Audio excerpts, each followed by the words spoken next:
আসসালামু আলাইকুম। কেমন আছেন সবাই? তো শুরু করলাম আমার নতুন আরেকটি ভিডিও। রমজান মাস, এদিকে ঘরে থাকা মাছও ফুরিয়ে গেছে। তো আজকের মিশন, মাছ কিনতে হবে।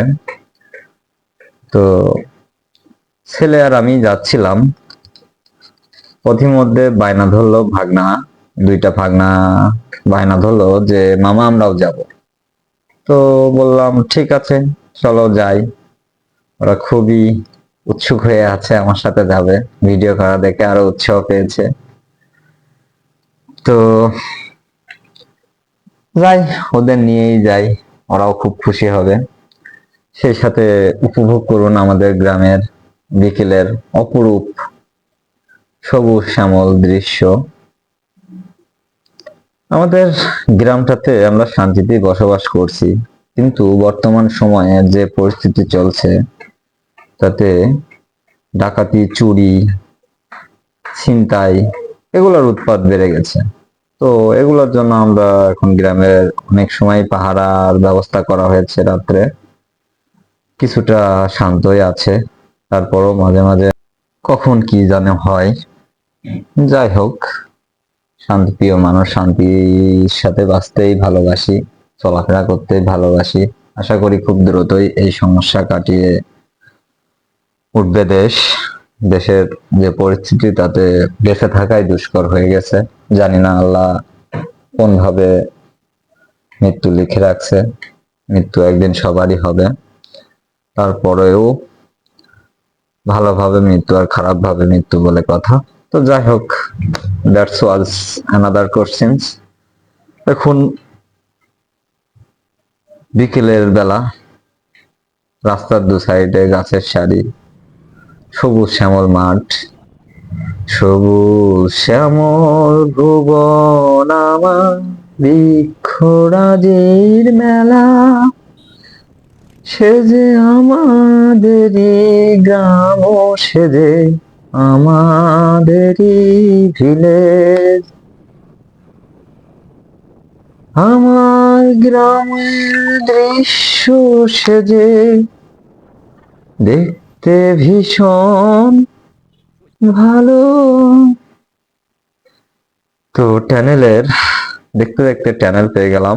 তো টানেলের এখান থেকে যখন আমরা ক্যামেরা দাঁড় করাইছি, লোকজন খুবই হাসতেছিল এবং খুবই অন্যরকম একটা ওয়েদার, খুবই লজ্জাবোধ কাজ করছিল ভিডিও করতে। যাই হোক, তারপরও আমরা এগোচ্ছি। তো ব্রিটিশ আমলের ব্রিজ আমরা পার করলাম, উপর দিয়ে ট্রেন যায়। এবার আমাদের মিশন হচ্ছে বাজারের মধ্যে ঢুকবো, মাছের বাজার। এদিকে তরি তরকারির বাজার আছে, গরুর হাট আছে।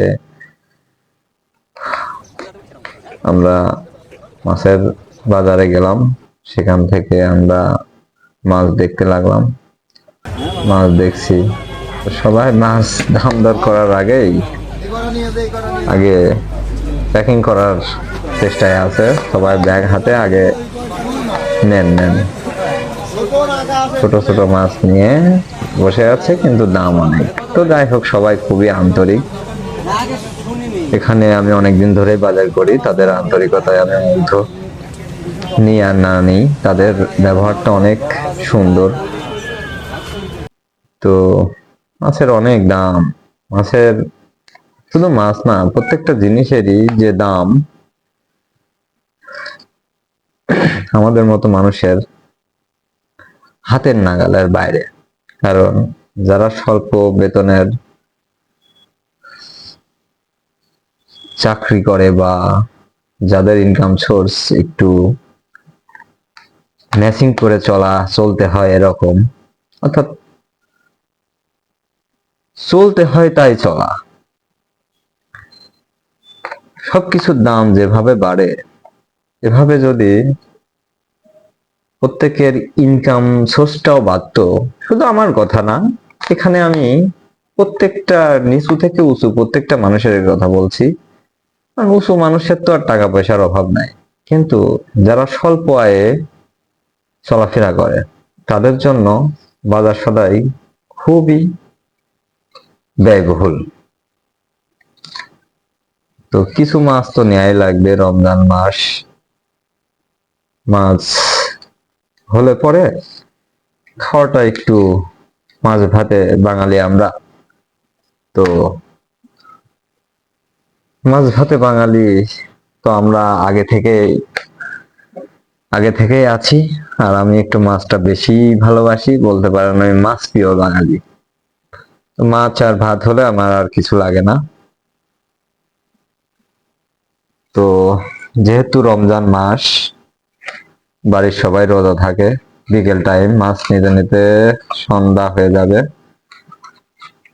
এখন বাজে বিকাল 5টা, তো এই টাইমে যদি আমি মাছ নিয়ে যাই আর 1 ঘন্টা পরেই ইফতার, তো সেজন্য মাছ কেটেই নিয়ে যাচ্ছি। আর সচরাচর আমি কেটেই নিয়ে যাই, কারণ কেটে নিয়ে গেলে এখন রমজান মাস, এখন যাই যাতে ধুয়ে রেখে দিতে পারে, আর যখন প্রয়োজন হবে তখন রান্না করবে, কাটার ঝামেলা থাকবে না।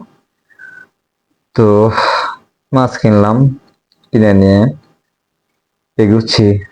এরই মাঝে মনে হলো একটা কথা, মনের মধ্যে উদয় হলো। সেটা কি জানেন? একটা সময় আপনি সবার কাছে প্রয়োজনের জিনিস হবেন, অর্থাৎ আপনি সবার প্রয়োজন মেটাবেন, এটাই আপনার একমাত্র কাজ। কারণ দিন শেষে আপনার স্ত্রী বলেন, সন্তান বলেন, সবার প্রয়োজন মেটানোটাই আপনার কাজ। আপনি প্রয়োজন মেটাতে পারবেন তো ভালো, প্রয়োজন মেটাতে পারবেন না তো আপনি খারাপ, সবার কাছেই খারাপ। তো প্রয়োজন তো মেটাতেই হবে, কষ্ট হোক। তো যখন প্রয়োজন মেটানোর একমাত্র উৎস আপনি, এটাই সবাই বুঝবে। আপনি তাদের প্রয়োজন মেটাতে অস্বীকৃতি জানাবেন বা পারবেন না বলবেন, তখন দেখবেন বিপত্তিটা কিভাবে বাধে। তো যাক, অনেক রকম কথা হলো, এখন বাড়ির উদ্দেশ্যে রওনা হচ্ছে। আমাদের মাঠের প্রকৃতি বা রাস্তার প্রকৃতিটা দেখেন, খুবই সুন্দর। বর্তমান যে সময়, আসলে কিছু আবেগ, কিছু কথা বের হয়ে আসে মন থেকে। আগে রাস্তাঘাট বলেন বা পরিবেশ পরিস্থিতি বলেন, সবকিছু কত সাবলীল ছিল, কত সুন্দর ছিল। এখন বর্তমান যে উদ্ভট পরিস্থিতি তৈরি হয়েছে, তাতে কেউই সুখে নেই। দেশে হত্যা, রাহাজানি, চুরি, ছিনতাই, ধর্ষণ, শিশু নির্যাতন, এই যে বিষয়গুলা চেপে বসেছে, এগুলা আমাদের সমাজ থেকে কবে যাবে? আমরা তো কেউই নিরাপদ না, না নিজে নিরাপদ, না নিজের ফ্যামিলির অন্যরা নিরাপদ, না বাচ্চারা নিরাপদ। তো আমাদের সবার উচিত বাচ্চা কাচ্চা সন্তান সবাইকে আগলে রাখতে হবে, খোঁজ খবর রাখতে হবে, যেন কোনো ঝামেলার মধ্যে না পড়তে হয়। খুবই দায়িত্বের সাথে সবার খেয়াল রাখতে হবে। তো এই জিনিসগুলো আমরা চেষ্টা করব যে বাড়িতে, বিশেষ করে যারা বাচ্চা কাচ্চা আছে, এখন দেখছি বাচ্চাদের উপরই বেশি আক্রোশ কিছু কিছু দুষ্টু লোক। তো এই লোকগুলোকে বিদায় করতে হবে, নাহলে আমাদের কখনোই সমাজের উন্নতি হবে না। আর সমাজের উন্নতি না হলে দেশের উন্নতি হবে না। তো আজ আর নয়, ভালো থাকবেন সবাই। কেমন লাগলো কমেন্টে প্লিজ জানাবেন।